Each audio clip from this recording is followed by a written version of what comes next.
Selamat petang dan selamat berjumpa saudara dalam Dialog Publik TVRI di kesempatan hari ini, Selasa 31 Agustus 2021. Dan saudara, hari ini kami sengaja mengangkat topik yang menarik untuk Anda ikuti bersama, yaitu layanan hotline psikososial dan perlindungan terhadap kasus kekerasan berbasis gender atau KGB di Nusa Tenggara Timur. Apa dan mengapa KGB itu menjadi penting untuk kita ketahui bersama. Dan saudara, berbicara mengenai kesehatan psikis atau mental biasanya tidak semudah atau seluas membicarakan kesehatan fisik. Ketabuhan untuk membicarakannya dan tidak tahu harus mengakses layanan menjadi salah satu penyebabnya. Belum lagi stigma ketika memeriksakan diri atau terdiagnosa menderita gangguan psikis. Nah, di masa pandemi seperti sekarang ini, kesehatan psikis atau mental menjadi hal yang penting untuk digencarkan. Mengingat dampak pandemi tidak hanya ke kesehatan psikis, namun dampak lain seperti ekonomi dan sosial bisa berimbas ke kesehatan mental atau psikis. Nah, di kesempatan kali ini, saya kedatangan dua orang tamu istimewa saya yang akan mengupas lebih dalam mengapa menjaga kesehatan psikis atau mental sangatlah penting. Juga apakah ada layanan khusus yang bisa diakses masyarakat. Dan saudara telah hadir bersama saya di studio dua orang narasumber saya. Saya akan langsung perkenalkan. Selamat petang dan selamat datang Ibu Tresia Siti, Sarjana Ekonomi, Koordinator Divisi Komunikasi Informasi dan Publikasi Rumah Perempuan Kupang. Ibu Tres, selamat petang. Oke. Ya. Juga untuk pertemuan ini. Dan narasumber saya yang kedua, tamu istimewa saya, beliau adalah Ilmi Ismail. Beliau adalah Wakil Direktur Gerakan Advokasi Transformasi Disabilitas untuk Inklusi atau kita kenal dengan Geramin Nusa Tenggara Timur. Nona Ilmi, selamat petang, selamat datang. Selamat petang. Ya. Salam sehat untuk kita semua. Senang sekali menjumpai kita semua dalam keadaan sehat. Dan saudara, sebelum kita melangkah ke tanya jawab lebih jauh kaitan dengan topik kita yang sudah saya sampaikan tadi, sedikit menginformasikan bahwa kegiatan ini diselenggarakan oleh Proyek Inclusive Access to Multisectoral Service and Assistance for Everyone (IMSEF) yang dilaksanakan oleh Humanity and Inclusive, CIS Timur dan Sigap Indonesia bekerja sama dengan Lintas Pengampu Kebijakan di Nusa Tenggara Timur dan DKI Yogyakarta atas dukungan dana dari Uni Eropa. Proyek IMSEF ini mendukung pemerintah Kota Kupang dan Kabupaten Kupang dan pemerintah Kota Yogyakarta, Kabupaten Gunung Kidul dan Kabupaten Sleman di Yogyakarta, serta di tingkat nasional dalam tanggap pandemi COVID-19 yang berdampak pada kelompok rentan. Dan tentunya segala isi dari kegiatan ini tidak mencerminkan pandangan Uni Eropa. Dan saudara, ini saya langsung saja. Kita akan berbicara untuk Ibu Tres dan juga Ismin. Kita akan Ilmi. Kita akan berbicara berkaitan dengan layanan hotline psikososial dan perlindungan terhadap kasus kekerasan berbasis gender di Provinsi Nusa Tenggara Timur. Nah, mungkin sebelum kita mengulas kaitan dengan kekerasan berbasis gender, mungkin saya ke Ilmi dulu. Ilmi, oke. Nona Ilmi. Ini saya merasa tersanjung karena hari ini saya kedatangan tamu istimewa mewakili kaum disabilitas yang sudah hadir. Tentunya ini saya tahu bahwa untuk kaum difabel tentunya di masyarakat tidak semua masyarakat bisa menerima keberadaan kaum difabel. Nah, tentunya kalau kita bicara kaitan dengan kekerasan fisik atau psikis, tentunya banyak juga dirasakan oleh Nona Ilmi dan teman-teman penyandang difabel. Nah, kalau dari kacamata Nona Ilmi sendiri, apa itu kesehatan psikis? Psikis itu adalah kondisi mental seseorang yang dapat dipengaruhi oleh pikiran dan pikiran, lingkungan dan lain sebagainya. Itu psikis. Oke. Nah, kalau kita bicara berkaitan dengan kesehatan psikis, artinya bahwa secara fisik dia tidak terganggu, tidak ada pukulan dan lain sebagainya, tapi secara psikis dia terganggu karena dorongan dari masyarakat. Nah, untuk Elmi dan teman-teman yang tergabung di Gerakan Advokasi Transformasi Disabilitas untuk Inklusi atau Geramin Nusa Tenggara Timur, tentunya ada posko pengaduan. Saya yakin itu posko pengaduan itu ada. Nah,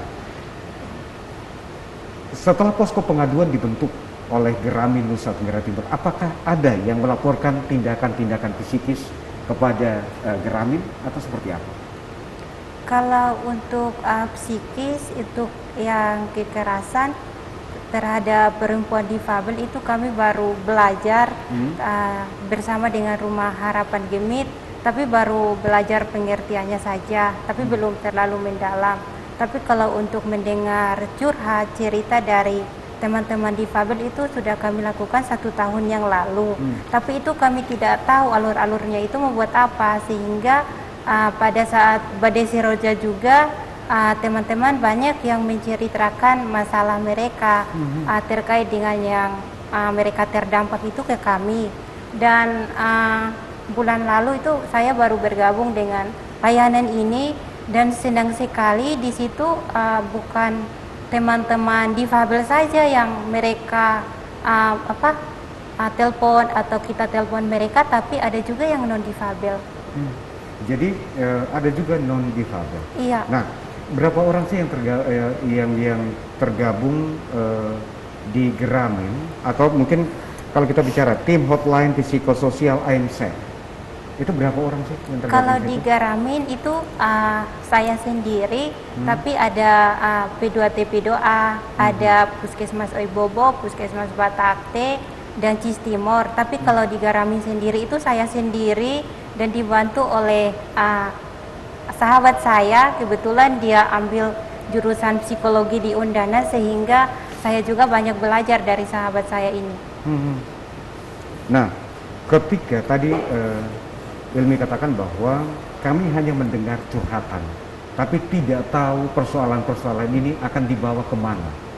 Nah, solusi yang diberikan, misalnya kan tadi selain difabel, ada juga yang non difabel menelpon. Apa sih yang Elmi dan teman-teman sampaikan, memberikan kekuatan kepada mereka ketika mereka mengalami tindakan-tindakan psikis?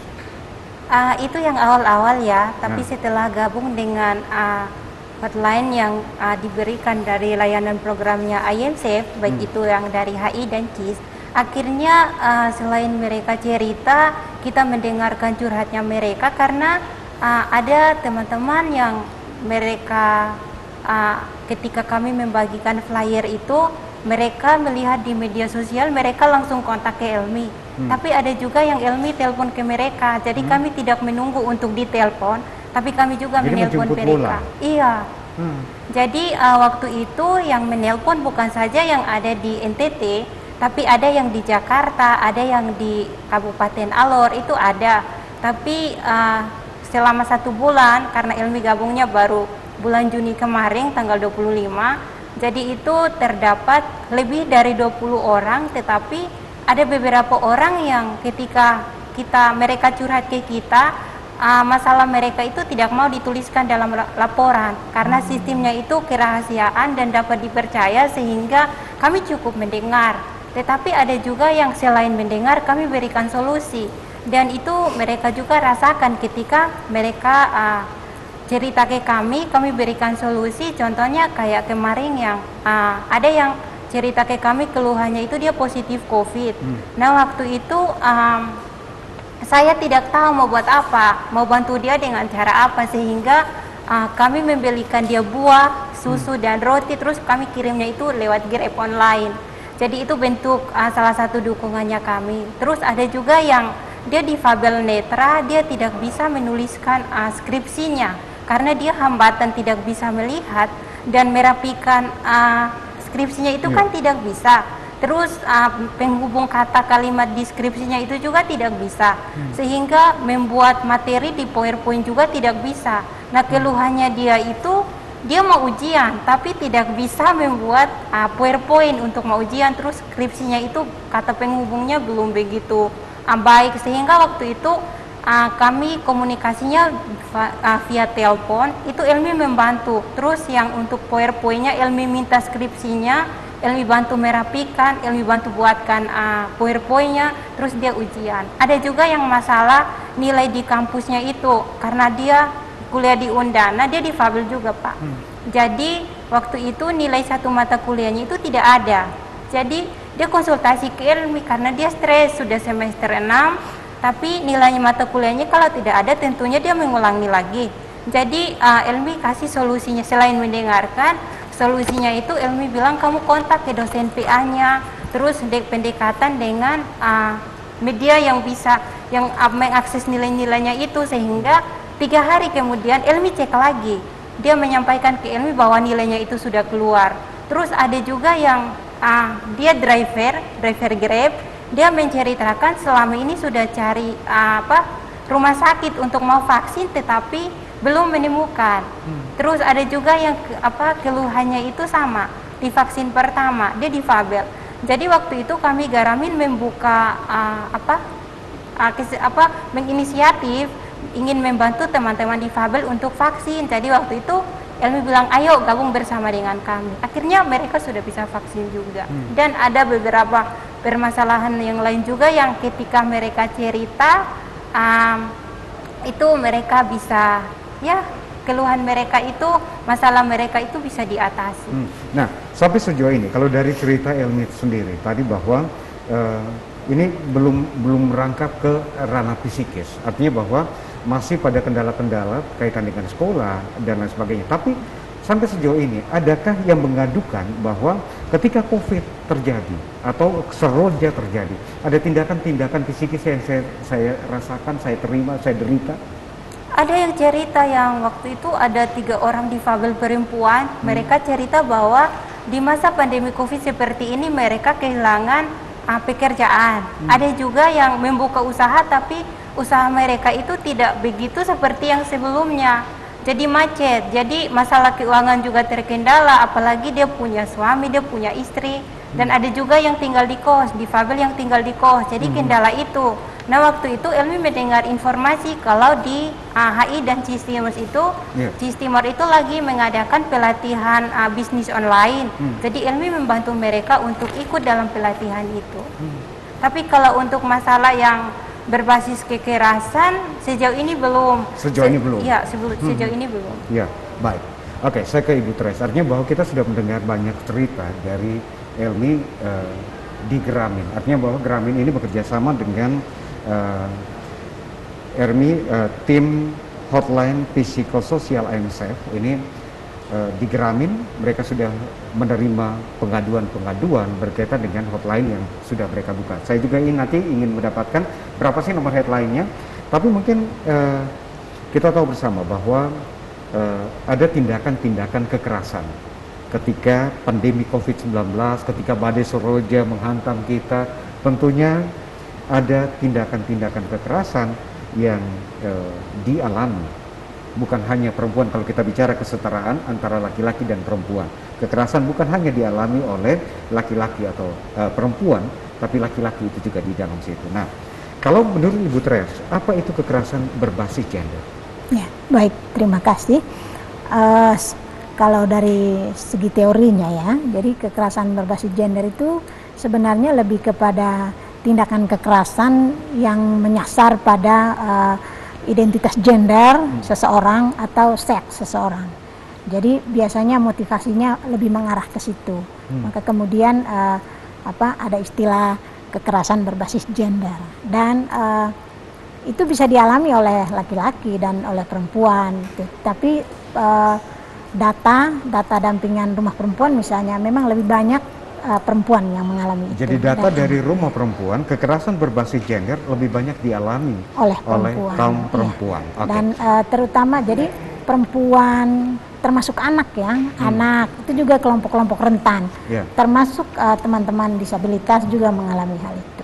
Ya. Nah, sampai sejauh ini kalau kita bicara berkaitan dengan pandemi COVID-19 sejak 2020 sampai dengan 2021 ini belum berakhir, data yang dikumpulkan oleh Rumah Perempuan, kalau bisa disampaikan kepada pemirsa, berapa banyak sih yang mengadu kaitan dengan tindak kekerasan yang dialami?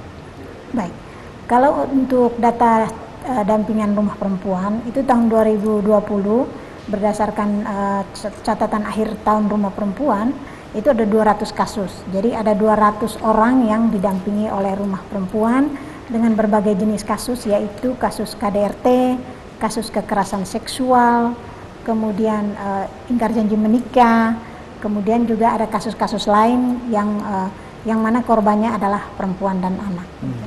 Dan tahun 2021 ini sendiri kita sudah menangani hampir 60 kasus sampai dengan bulan Juni. Dan itu juga kategorinya sama. Ada kasus kekerasan seksual, kemudian juga kasus KDRT, kemudian juga kasus ingkar janji menikah sesuai dengan kategori kasus yang kami buat di Rumah Perempuan. Gitu. Nah, kalau seperti Ibu katakan bahwa kasus atau kekerasan berbasis gender ini bukan hanya dialami oleh perempuan, tapi laki-laki juga. Nah, kalau dari 2020 ada 200 kasus, berapa sih kasus yang dialami oleh laki-laki? Karena saya mewakili laki-laki. Ya, baik. Lebih banyak kasus yang dialami oleh laki-laki itu kasus kekerasan seksual ya, terutama anak misalnya, anak yang mengalami kekerasan seksual. Kemudian juga memang tidak sebanyak korban perempuan ya. Kemudian juga ada sebenarnya kasus KDRT juga yang melibatkan laki-laki, tapi mereka lebih ke apa ya, semacam kekerasan psikis gitu. Dan kemudian tidak banyak, tapi mereka kemudian bertanya ya, mengadu atau curhat ke Rumah Perempuan gitu, kira-kira solusinya seperti apa. Bahkan misalnya kita juga ketika ada kasus KDRT kita melibatkan kedua belah pihak, misalnya ketika kita apa, dan dalam proses itu kita menemukan bahwa laki-laki juga ada yang mengalami kekerasan. Nah, Ibu Tres, artinya bahwa ketika seseorang mengalami kasus kekerasan, apa sih dampak yang akan dirasakan? Kalau kita bicara dampak, tentunya hari ini mungkin secara psikis saya terganggu, dampak kedepannya itu apa yang akan terjadi kalau tidak diselesaikan? Ya, baik. Kalau kita lihat bentuknya ya, bentuk kekerasan itu sendiri dulu. Jadi ada kekerasan fisik, kemudian ada kekerasan psikis, sebagaimana tadi ya oleh teman-teman Kak Elmi, kemudian juga ada kekerasan seksual, dan kemudian juga ada penelantaran, itu ya dari amanat regulasi seperti itu. Nah, kita melihat bahwa kekerasan seksual itu cukup tinggi dari tahun ke tahun, dan mayoritas korbannya itu adalah anak. Nah, kemudian kalau kita melihat bahwa dampak dari kekerasan seksual itu jauh melampaui pikiran kita, karena dia akan mengenang terus itu seumur hidupnya, bahwa dulu pernah saya mengalami kekerasan seksual ya, walaupun proses hukumnya sudah berjalan, pelaku sudah menjalankan hukuman dan sebagainya, tapi si korban belum tentu dia pulih ya, belum tentu dia pulih secara psikologis. Maka kemudian dampak itu akan terbawa terus. Jadi dampak itu bisa dampak fisik ya. Dampak fisik biasanya kalau alat reproduksinya luka, kemudian ada yang sampai kehamilan. Jadi misalnya kasus kekerasan seksual terhadap anak, ayah perkosa anak kandungnya sampai kemudian hamil dan melahirkan. Kemudian ada yang mengalami gangguan reproduksi. Ya, gangguan reproduksi ini macam-macam. Ada yang keputihan, kemudian ada yang pendarahan dan sebagainya. Itu dampaknya. Kemudian kekerasan fisik, psikis. Kalau psikis itu ada yang merasa tertekan, kemudian merasa bahwa dia orang yang tidak berguna, ya. Jadi dia merasa bahwa saya sudah seperti ini, saya sudah diperlakukan seperti ini, saya tidak punya harga diri dan sebagainya. Kemudian dia juga merasa bahkan ada yang ingin bunuh diri, ingin keluar dari komunitas dia di mana dia berada, mencari mencari ruang yang aman untuk dia. Dan dampak-dampak psikis itu yang sulit untuk diobati atau sulit sekali untuk pulih dalam waktu yang cepat gitu. Dan itu butuh proses yang panjang. Biasanya rumah perempuan karena kita tidak memiliki psikolog, maka kita kemudian rujuk ke psikolog. Jadi biasanya dalam proses konseling kita akan tahu bahwa oh iya, orang ini dia mengalami gangguan psikis misalnya. Ini perlu orang-orang yang berkompeten di dalamnya, dan itu adalah psikolog, atau kita bawa ke psikiater di rumah sakit ya. gitu. Nah, Ibu Tres, ketika misalnya semua pengaduan yang disampaikan ke rumah perempuan, baik kekerasan secara fisik maupun psikis ini, layanan ini gratis atau seperti apa sih, Bu? Ya, baik. Yang pertama adalah layanan gratis ya. Layanan gratis, okay. Tidak ada biaya sama sekali ya. Kemudian prinsip kita bekerja dengan perempuan korban adalah menjaga kerahasiaan korban. Jadi tidak ada satu orang pun yang datang ke rumah perempuan kemudian kita publikasikan. Ya, kita publikasikan persoalannya, tidak ada. Karena itu kode etik pendampingan kita seperti itu. Kemudian waktu kerja kita itu kalau hari Senin sampai hari Jumat itu mulai jam 8 pagi sampai jam 4 sore. Tetapi karena persoalan kekerasan ini kita tidak bisa tebak kapan terjadinya. Kadang-kadang juga kasus-kasus yang urgen misalnya biar hari Sabtu atau hari Minggu kita melakukan penanganan. Jadi dan bentuknya ada yang datang ke rumah perempuan, jadi mereka melakukan pengaduan. Kemudian ada yang ketika kita misalnya menyaksikan di koran atau ditelepon oleh orang-orang yang sudah pernah menjadi korban, kemudian ketika melihat tetangganya mengalami kekerasan, dia menelpon ke kita, melaporkan bahwa ada kasus di sini. Jadi kita menjemput bola istilahnya. Sama dengan yang dilakukan oleh teman-teman Garamin, kita juga menjemput bola. Karena apa? Kita punya pandangan bahwa korban itu dia belum sepenuhnya mengetahui mekanisme layanan.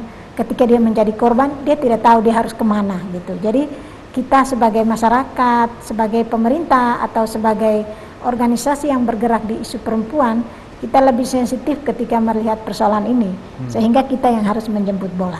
Oke. Ya. Jadi ini sama-sama ingin berbuat yang terbaik. Ya. Kalau bisa kekerasan fisik dan psikis tidak ada lagi di Nusa Tenggara Timur, seperti itu.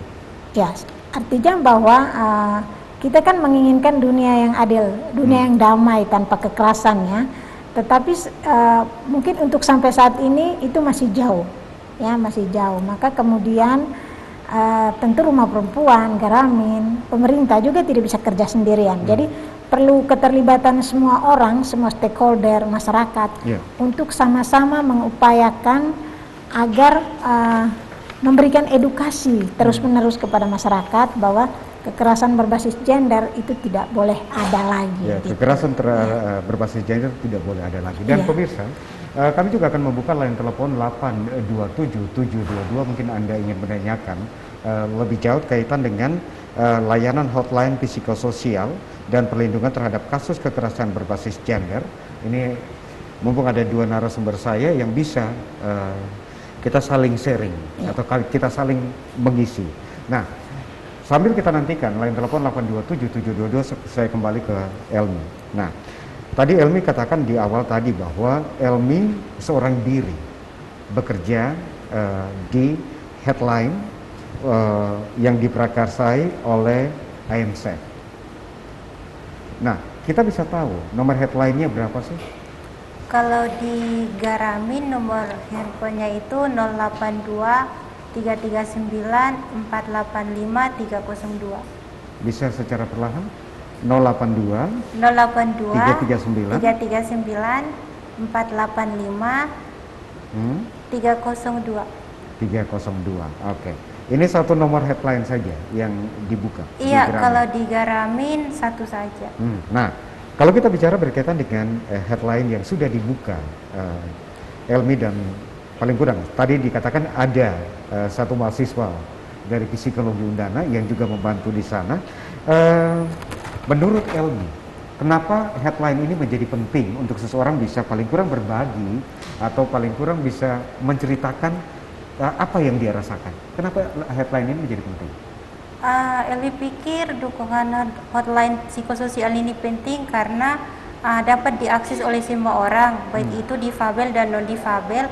Apalagi di masa pandemi COVID seperti ini kan kita mengalami dampak yang lebih besar ya, baik itu ekonomi, pendidikan dan lain sebagainya. Nah, dampak untuk teman-teman difabel itu risikonya itu dibanding 2 kali lipat karena mereka kehilangan pekerjaan. Ada juga yang diam di rumah saja, itu kan tingkat stresnya itu kan meningkat. Jadi dukungan psikososial ini penting supaya dapat mengurangi tingkat stresnya mereka. Jadi paling kurang bisa berbagi. Tapi menurut Elmi sendiri, dari headline yang dibuka Geramin, apa yang bisa teman-teman atau paling kurang tadi teman-teman difabel atau non difabel dapatkan di situ?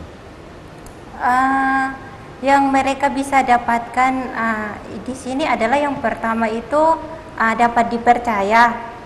Membangun relasi dan merasa kita itu memiliki teman dan sahabat baru. Karena ketika mereka cerita ke kami, setelah itu kami tidak ada komunikasi lagi, tetapi kami saling ngecek 2-3 hari gitu, kami ngecek lagi bagaimana kabarnya. Terus mereka cerita kalau mereka itu setelah curhat mereka sudah jauh lebih baik. Ya sudah, kita tetap jalin komunikasi sehingga Elmi pikir karena teman-teman difabel ini juga tidak semuanya itu mereka walaupun sesama difabel tapi mereka tidak bisa cerita ke sesama difabel. Mungkin hanya orang-orang yang dapat dipercaya. Karena teman-teman difabel itu mereka sangat sensitif, apalagi kalau sudah cerita ke teman difabelnya, terus masalahnya itu tidak dijaga tapi diceritakan ke orang lain. Jadi yang pertama itu dapat dipercaya, kerahasiaan, dan mereka nyaman ketika cerita dengan kita. Ya, jadi paling kurang ini dapat dipercaya. Rumah perempuan itu juga kerahasiaan dapat dipercaya. Kita harapkan bahwa mungkin dengan kita membuka headline ini paling kurang supaya orang jangan terganggu psikisnya. Berbagilah kepada orang yang tepat. Dan saudara, kami akan kembali setelah pariwara berikut ini. Tetaplah bersama kami dalam dialog publik layanan headline psikososial dan perlindungan kasus KGB di Nusa Tenggara Timur. Kami akan kembali setelah pariwara berikut ini.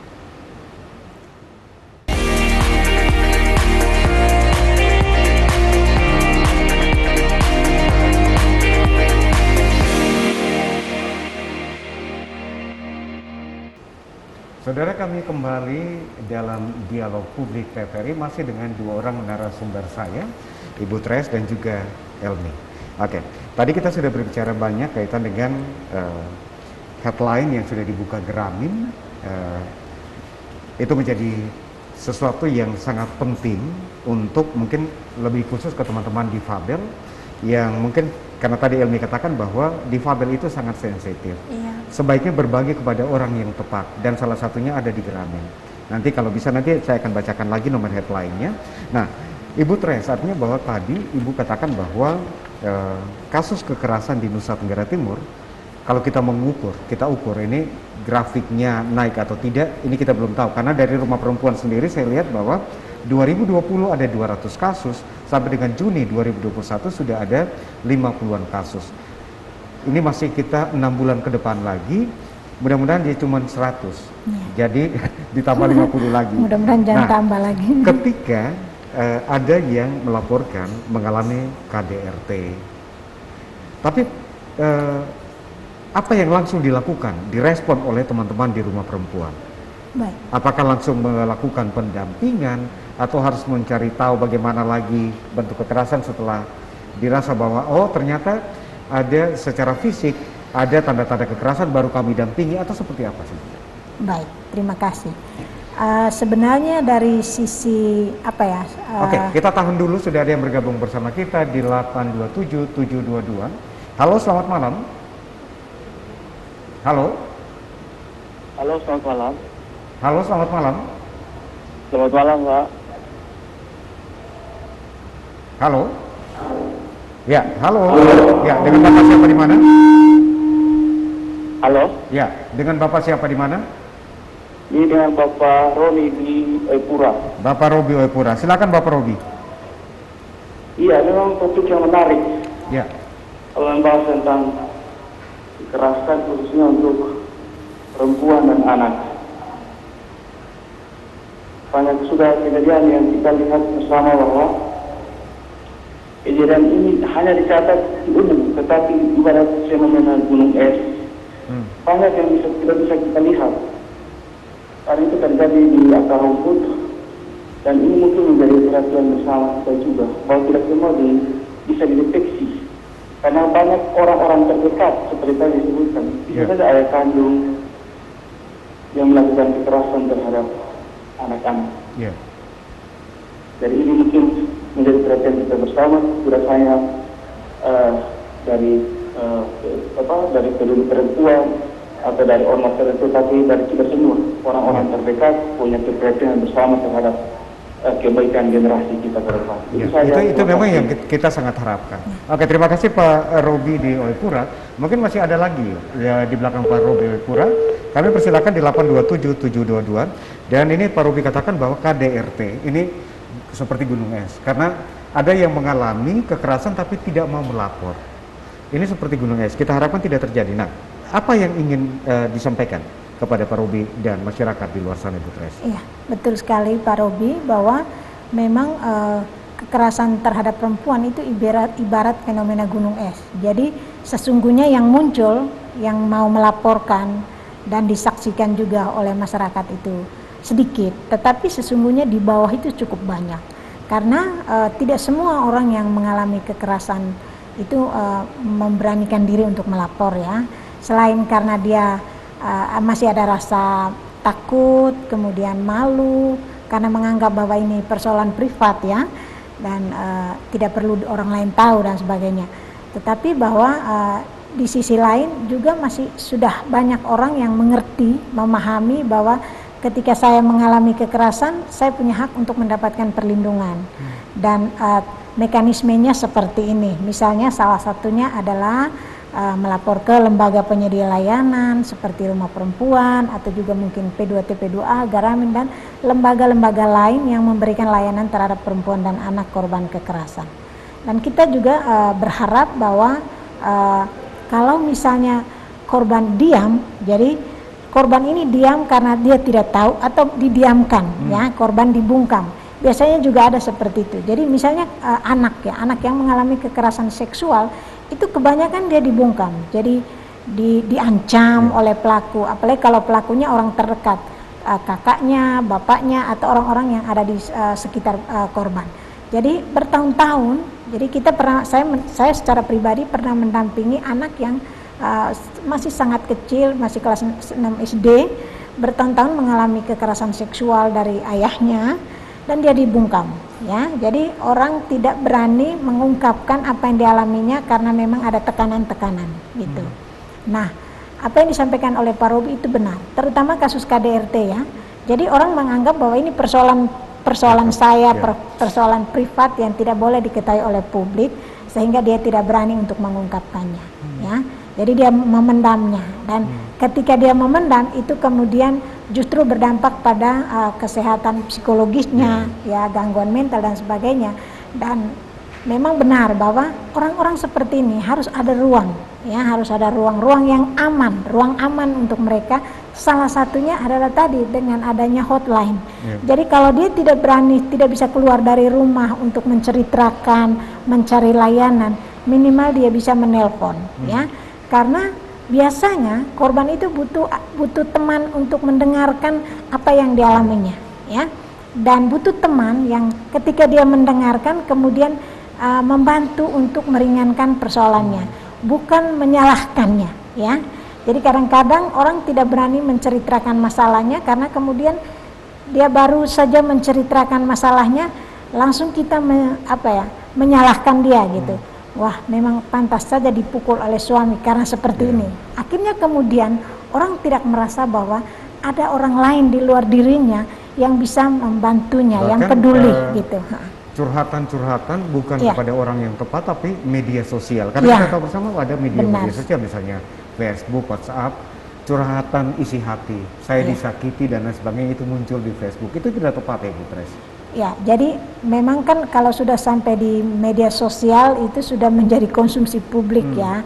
maka memang kita sangat berharap bahwa ya masing-masing orang lah dengan caranya tersendiri untuk, tetapi sebisa mungkin kalau belum siap sebaiknya ya mencari layanan, mencari layanan yang bisa menjaga kerahasiaannya, kemudian mencari teman yang bisa jadi teman untuk didengarkan. Nah, kita kembali ke tadi pertanyaan tadi saya sebelum Pak Robi menelpon kaitan dengan pendampingan yang dilakukan oleh Ibu Tres dan teman-teman di rumah perempuan. Apakah tadi kan bentuknya ada yang datang ke kantor, ada Ibu Tres dan teman-teman membaca dari koran ada tindakan-tindakan kekerasan dan lain sebagainya, ini langsung menjemput bola.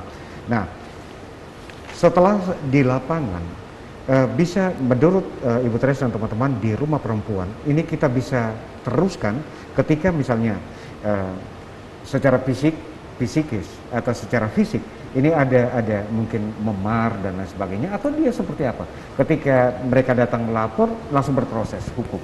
Ya, baik. Sebenarnya dari ada 5 bentuk layanan terhadap perempuan dan anak korban kekerasan. Ya, salah satunya adalah layanan pengaduan. Ya, ini bukan standar yang dibuat saja oleh lembaga layanan, tapi ini standar yang dibuat oleh Kementerian Pemberdayaan Perempuan nomor 10 tahun 2010. Ya, jadi standar pelayanan perempuan dan anak korban kekerasan. Yang pertama layanan pengaduan. Jadi ketika datang mengadu, jadi kita mencatat, ya, karena semua hal itu kita harus dokumentasikan. Kita datang mencatat identitas dan kemudian kita mendengarkan kronologi kasusnya seperti apa. Kemudian layanan kedua adalah layanan medis, ya. Ini kita bicara soal ini ya, layanannya dulu. Layanan medis. Kemudian layanan ketiga adalah layanan hukum, ya. Jadi kalau dalam proses kita memberikan konseling misalnya, kita menemukan kemudian korban sendiri yang ingin mengajukan membawa kasusnya ke proses hukum, maka kemudian rumah perempuan mendampingi. Kalau misalnya tadi bahwa dia mengalami kekerasan fisik, dia luka dan sebagainya, tentu kita tidak punya ranah di situ ya, karena kita bukan orang medis, maka kita rujuk ke layanan medis itu. Kemudian kalau misalnya yang tadi layanan hukum, kita melakukan pendampingan mulai dari proses pengambilan BAP di kepolisian sampai pada persidangan. Kemudian layanan reintegrasi sosial, ya. Jadi bagaimana ketika dia kembali ke komunitasnya, ke keluarganya. Maka kemudian layanan ini sebenarnya wajib didapatkan oleh korban ketika dia mengalami kekerasan. Nah, bagaimana caranya supaya kita tahu bahwa sesungguhnya korban membutuhkan ini? Maka dalam proses kita melakukan konseling atau melakukan dia bercurhat dan sebagainya, kita juga menanyakan sebenarnya apa yang ingin dilakukan dari proses ini gitu. Karena semua keputusan ada di tangan korban. Jadi kita hanya memberikan alternatif solusi, ya. Misalnya kalau seperti ini. Jadi kalau korban mengatakan bahwa ya saya hanya mau datang ke rumah perempuan supaya ada orang yang mendengarkan cerita saya. Ada banyak yang seperti itu. Kemudian ada yang mengatakan karena kasusnya dia baru saja mengalami penganiayaan, misalnya kasus KDRT misalnya, dia bilang saya harus melaporkan ke kepolisian. Jadi itu hak dia, ya, itu hak dia. Jadi kita kemudian mendampingi sampai di kepolisian, berproses pengambilan BAP, pemanggilan pelaku dan sebagainya oleh teman-teman kepolisian. Nah, secara hukum biasanya di teman-teman di kepolisian itu juga ada ruang untuk berdamai gitu. Nah, biasanya dalam proses itu polisi, kemudian lembaga layanan dan korban dan keluarganya biasanya terlibat di sana gitu. Nah, kalau korban merasa bahwa kasus ini saya sampai di sini, terhenti sampai sini, itu adalah hak dia. Jadi kita bagaimana mempersiapkan dia supaya keputusan yang diambil memang benar-benar keputusan yang bertanggung jawab terhadap dirinya sendiri, kemudian dia juga tahu dampaknya ke depan seperti apa. Nah, gitu. Ibu Tres, artinya bahwa tadi misalnya Elmi dan teman-teman di Geramin yang bekerja sama dengan AMCF ini nomor headline-nya sudah disampaikan. Kalau rumah perempuan sendiri, headline yang bisa didapat atau diakses oleh masyarakat itu? Ya, baik. Kalau rumah perempuan, kami tidak punya nomor khusus, tapi kami yang kerja di rumah perempuan punya nomor itu semua dibagikan ke masyarakat, sehingga ketika ada yang ingin melakukan pengaduan melalui telepon, biasanya mereka menelpon. Dan kalau sudah, karena kita sudah cukup lama ya, nomor-nomor kita juga sudah banyak diketahui oleh teman-teman yang dulu menjadi korban, kemudian malah sekarang mereka yang melakukan rujuk ya, merujuk kasus atau mendampingi ketika ada korban di komunitasnya sendiri. Jadi korban-korban yang menurut kami sudah survive ya, sudah lebih kuat, sudah lebih pulih gitu, dia kemudian memberikan dirinya untuk membantu korban-korban lain. Jadi biasanya melalui hotline bentuknya seperti itu. Jadi nomor-nomornya kita yang bekerja di sana, kemudian nomor kantor, itu semua bisa kita berikan kepada khalayak umum, kepada masyarakat. Jadi ke desa kemanapun kita akan memberikan nomor-nomor kita ya.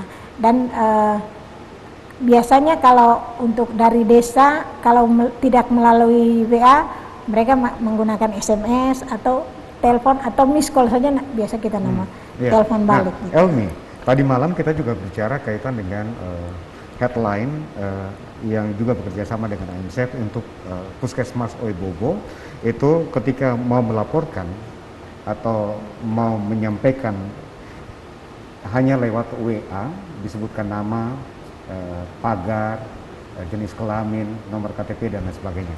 Nah, kalau di Geramin sendiri, karena ini hanya satu nomor headline 082339485302. Nah, apakah langsung menelpon atau lewat WA lagi, via WA lagi? Ada yang langsung menelpon, ada juga yang langsung WA.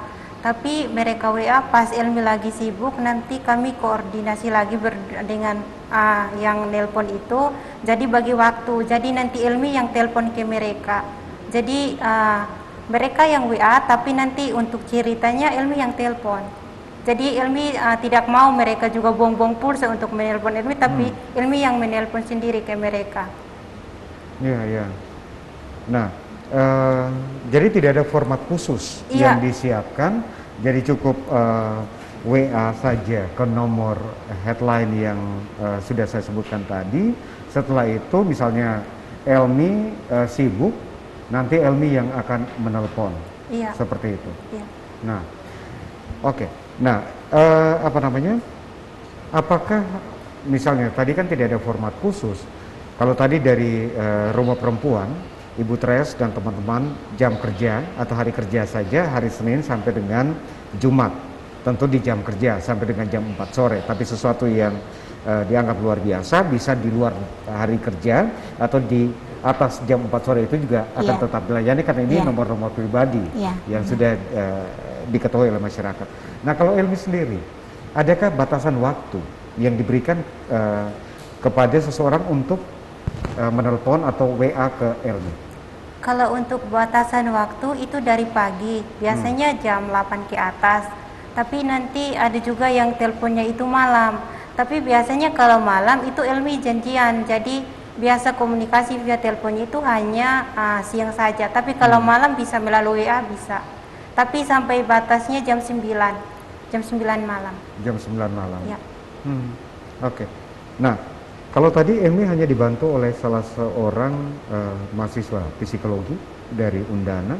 Nah, ketika seseorang yang membutuhkan misalnya tindakan psikis yang dialami, tentu kita membutuhkan psikolog. Dan ini juga memang Elmi katakan bahwa kami dalam taraf belajar untuk terus mendampingi korban-korban ini. Nah, porsi dari adik kita, psikolog ini seperti apa sih? Kalau Elmi backgroundnya bukan psikolog ya. Elmi backgroundnya itu pekerja sosial. Jadi kalau untuk kasus-kasus seperti ini Elmi baru tahap belajar. Jadi Elmi juga belum tahu apa sih psikolog itu. Nah, ketika 1 bulan ini, oh ternyata psikolog itu adalah ini masalahnya psikisnya seseorang, begitu emosi. Ketika dia berpengaruh dengan lingkungan, emosionalnya itu tinggi dan dia tidak ceritakan ke orang lain, dia bisa mengalami tingkat stres yang tinggi. Sehingga saat itu Elmi pikir apa sih psikologi itu. Jadi tanya di sahabat saya ini, karena dia psikologi, jadi saya banyak belajar dari dia, sehingga dari situ selain apa ya, punya sahabat yang bisa, karena ada orang yang cerita ke Elmi itu masalahnya itu kayak pribadi sekali dan tidak dituliskan dalam laporan. Nah waktu itu Elmi bingung solusinya apa, jadi sharing berdua. Jadi Elmi tanya, Kak ini bagaimana solusinya? Terus dia bilang, oh solusinya ini. Tapi kalau untuk masalah cinta, ada yang putus cinta, masalah dengan pacarnya, cerita juga ke Elmi, karena Elmi basicnya bukan di situ. Jadi sampai putus cinta. Iya, ada yang putus cinta. Masalah anak-anak muda itu kan gitu, apalagi di pandemi seperti ini. Jadi biasanya kalau masalah cinta, Elmi kasih ke sahabat Elmi nih, yang psikolog ini yang membantu. Jadi semuanya bukan Elmi, tapi kalau masalah yang bisa Elmi atasi ya semuanya itu boleh Elmi. Tapi kalau yang masalah yang lebih berat lagi, yang apalagi putus cinta itu lebih berat lagi. Jadi saya kasihnya ke adik. Nah, kalau putus cinta ini dari kalangan biasa atau dari kaum difabel? Non difabel. Non difabel. Iya. Jadi luar biasa. saling mensupport. Iya. Nah, Ibu Tres, artinya begini. Kita perlu dapat gambaran kaitan dengan kalau kekerasan secara fisik, kita tahu bahwa mungkin ada memar, ada bentur dan lain sebagainya. Tapi kalau non fisik ini seperti apa sih? Karena kita tahu bersama bahwa pandemi membuat banyak orang menjadi stres, tidak keluar rumah saja untuk mengunjungi tempat perbelanjaan, menjadi stres, psikisnya terganggu. Apakah itu juga bagian dari kekerasan fisik atau seperti apa psikis? Ya, jadi sebenarnya kalau kekerasan psikis ini memang agak sulit untuk kita, karena kalau fisik bisa kita lihat secara kasat mata ya, tetapi kalau psikis biasanya lewat apa ya, gestur tubuhnya atau lewat kata-katanya, ataupun dia mengungkapkan bahwa dia sedang mengalami tekanan dan sebagainya. Nah, biasanya dalam proses kita melakukan konseling dengan korban, nanti itu akan muncul dengan sendirinya. Jadi kita melihat bahwa oh dia sedang ada yang bingung ya. Jadi kita sudah diskusi banyak hal, tapi kemudian dia lupa bahwa kita sudah berproses dari A sampai Z gitu. Nah, ini kan kemudian butuh penguatan orang-orang seperti ini. Nah, kalau misalnya tingkatannya sudah lebih tinggi, misalnya dia stres dan sebagainya, kita tidak bisa tangani sendiri ya. Kalau yang ringan-ringan ya dalam proses konseling biasanya kita terapkan semacam ada trik-triknya gitu. Tapi kalau sudah lebih tinggi, misalnya sudah mulai mengarah ke depresi atau stres gitu, itu kemudian kita rujuk ya, kita rujuk ke teman-teman lembaga layanan lain yang memiliki psikolog, ketika atau kita bawa ke rumah sakit. Depresi misalnya, ketika seseorang mengalami depresi, apakah setelah ditangani oleh rumah perempuan, ditangani dulu depresinya sambil depresinya selesai baru kasus ini terus berjalan, ataukah langsung dirujuk ke tadi lembaga layanan lain, setelah itu kasusnya tetap rumah perempuan kawal sampai ke hukum misalnya? Ya, jadi sebenarnya kalau untuk proses pemulihan psikologinya ya, itu tetap berjalan. Kemudian proses hukum biasanya di teman-teman di kepolisian juga, mereka ketika misalnya menggali informasi, melakukan pengambilan BAP, ada hal yang tersendat misalnya karena itu tadi ya, ada gangguan psikologis si korban, maka biasanya teman-teman kepolisian juga justru menyampaikan bahwa ya Kak, kayaknya kita harus juga butuh kehadiran psikolog gitu, supaya benar bahwa ketika dia memberikan informasi di teman-teman kepolisian juga itu benar-benar informasi yang memang benar-benar yang dialaminya gitu ya, supaya jadi ruang itu sangat terbuka, mulai dari proses dari lembaga layanan, ketika dia sampai di tingkat kepolisian itu sebenarnya lebih respect juga ya, mereka sudah sensitif, teman-teman di PPA itu sudah sensitif dengan korban, jadi mereka tahu bahwa wah kayaknya hari ini kita tidak bisa melanjutkan proses pengambilan BAP karena kondisi kejiwaan korban seperti ini, maka dia dirujuk dulu ya. Bahkan kemudian dipanggil ke sana pendampingnya, kita cerita. Jadi kita tidak hanya memfokuskan pada ketepatan proses hukumnya, tetapi juga bagaimana memastikan bahwa beliau sendiri siap untuk menjalani proses ini. Gitu. Nah, kalau tadi mungkin bisa disebutkan nomor misalnya, nomor headline yang bisa diadukan Karena kita tahu bersama bahwa mungkin masih tersisa, kita hitung saat ini Agustus, besok September, beberapa bulan lagi Desember, mungkin ada kasus-kasus yang ingin disampaikan oleh masyarakat. Untuk rumah perempuan atau Ibu Tres sendiri, berapa nomor yang bisa kita ya. Kalau saya 081 339 316 627.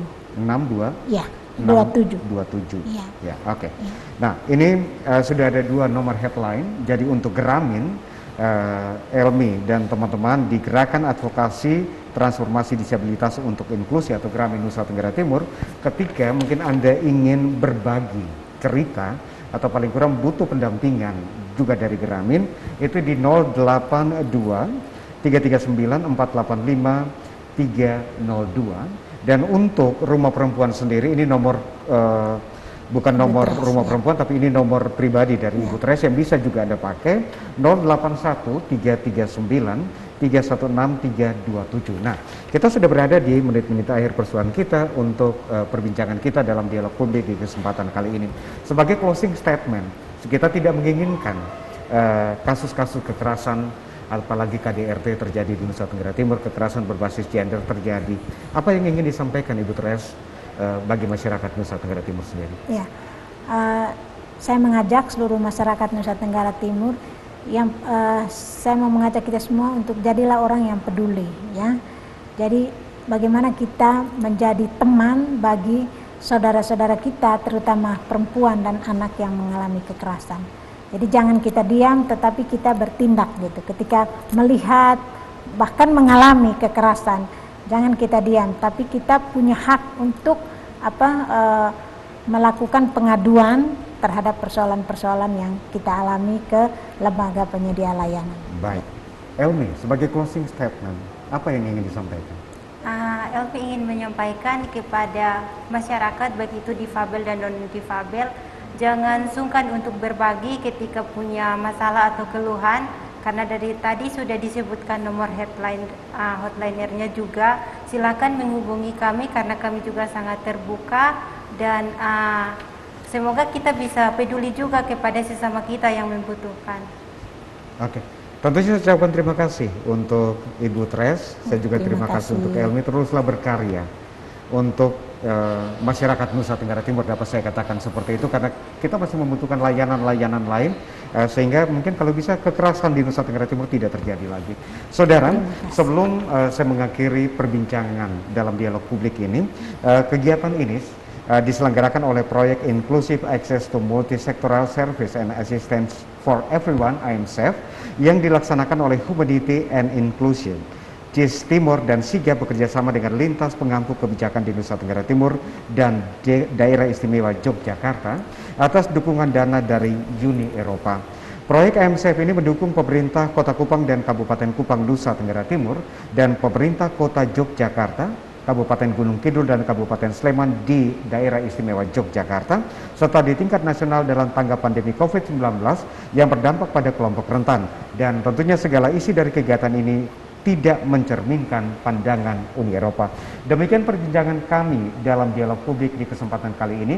Kami ucapkan terima kasih atas perhatian Anda. Selamat malam dan sampai jumpa.